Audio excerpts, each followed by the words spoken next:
schools set to reopen this morning, the government has emphasized that no pupil should be sent home for non-payment of school fees and levies, as it is a contract between the schools and parents or guardians and not the pupils. In addition, the Ministry of Primary and Secondary Education said parents and guardians are free to buy uniforms and stationery whenever they find it affordable and as long as it meets the school's specifications. This also comes as schools authorities said they will be clamping down on errant school heads who are not accepting the local ZIG currency and charging fees and levies exclusively in Forex. So in a statement yesterday, the ministry said it will be working with the police, the Financial Intelligence Unit and the Zimbabwe Anti-Corruption Commission to ensure compliance.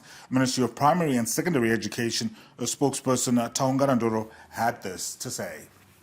The ministry's position has remained to be very clear since 2022, where the secretary issued a circular that all currencies are accepted under the multi-currency regime, and the Ministry of Primary and Secondary Education is no exception.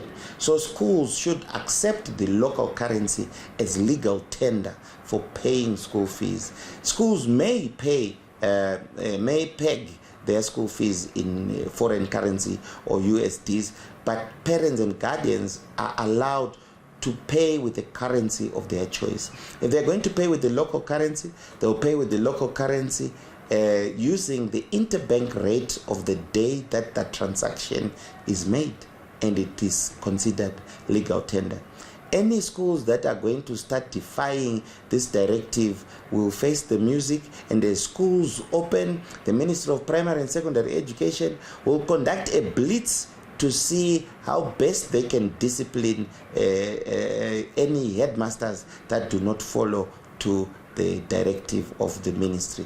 And this applies both to government schools and non-governmental schools, particularly those that you call private schools. They should adhere to the policy handed out by the Ministry of Primary and Secondary Education, which is government policy.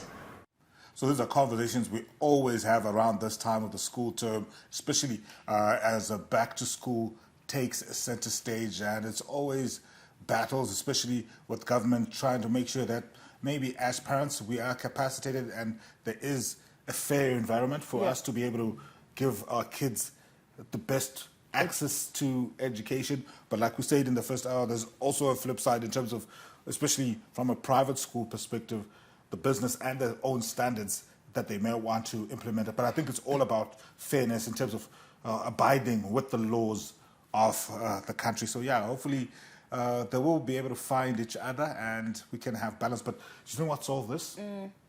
Just a stable ZIG currency. Stable ZIG currency.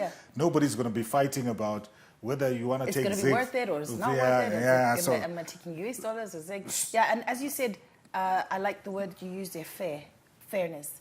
Let it be fair for everybody, because look, we are obviously deeply involved in this, and you really want to also make sure that your children have the best. So fairness, I think, and a good balance for what it is. Konapo, ipapo pa ZTN Prime, DSTV channel 294, the place to be.